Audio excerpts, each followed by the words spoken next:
অন্তর্বর্তী সরকারের সঙ্গে রাজনৈতিক দলগুলোর দূরত্ব বাড়ছে ক্রমেই। বিশেষ করে বিএনপি এবং অন্যান্য রাজনৈতিক দলগুলো বারবার বলছে যে কোনো বিষয়ে তাদের সঙ্গে আলোচনা করা হচ্ছে না, আলোচনা ছাড়াই একের পর এক পদক্ষেপ নিচ্ছে।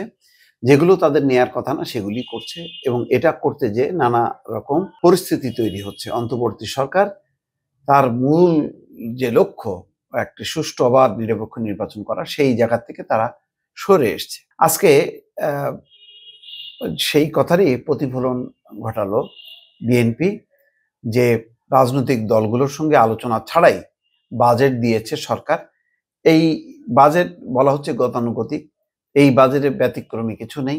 এই বাজেটটা যদি প্রণয়নের আগে রাজনৈতিক দলগুলোর সঙ্গে মত বিনিময় করতো বা তাদের পরামর্শ নিত, তাহলে রাজনৈতিক দলগুলো সম্পৃক্ত থাকতো এবং তারা অন করতে পারতো যে এই বাজেটের যে প্রস্তাবনাগুলো রাখা হয়েছে সেগুলো সঠিক বা বেঠিক, বা তারা তাদের পরামর্শগুলো যুক্ত করে একটা ভালো বাজেট করতে পারতো।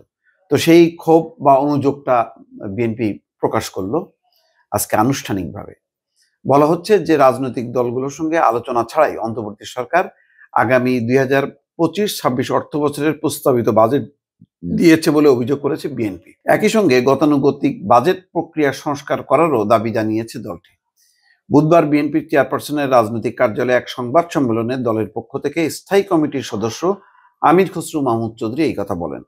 আগামী 25-26 অর্থ বছরের প্রস্তাবিত বাজেটের উপর আনুষ্ঠানিক প্রতিক্রিয়া জানাতে এই সংবাদ সম্মেলনের আয়োজন করে বিএনপি। আমির খসরু মাহমুদ চৌধুরী বলছেন যে দেশে এখন যেহেতু সংসদ বা গণতান্ত্রিক কোনো সরকার নেই, আমরা আশা করেছিলাম ফ্যাসিবাদ বিরোধী আন্দোলনের সঙ্গে থাকা রাজনৈতিক দলগুলোর সঙ্গে আলোচনা করবে এবং সাধারণ মানুষের মতামত নিয়ে বাজেট ঘোষণা করবে, কিন্তু সরকার তা করেনি।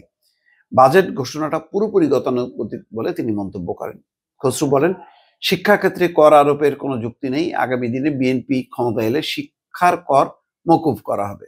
তিনি বলেন, বাজেটে আমাদের আউট অফ বক্স চিন্তা করতে হবে, গতানুগতিক বাজেট থেকে বের হওয়ার সুযোগ ছিল। যাক, এই কথাগুলো আসলে যেই বাজেটটা সরকার দিয়েছে সেই বাজেটটাই হয়তো হইতো, কিন্তু রাজনৈতিক দলগুলো সমর্থন করতো এবং এটা হয়তো কিছু পরামর্শ ইনক্লুড করতে পারলে ভালো হতো। যেহেতু এই সরকার কোনো দলের নির্বাচিত সরকার না, অর্থাৎ দলীয় সরকার না, এই সরকার হচ্ছে সবার সমর্থনে, মূলত রাজনৈতিক দলগুলোর সমর্থিত সরকার।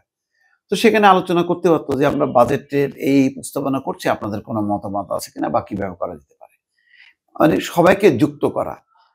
তো এইগুলির ক্ষেত্রে যেমন সচিবালয় একটা অচল অবস্থা, নগর ভবনের একটা অচল অবস্থা, তারপরে করিডোর, বন্দর, নানা ইস্যুতে সরকার এই যে একলা চলো নীতিতে, যে আমরাও একটা সরকার, আমরাও একটা রাজনৈতিক পক্ষ, এই যে মনোভাবটা, এই মনোভাবটা আসলে ক্ষতি করতেছে।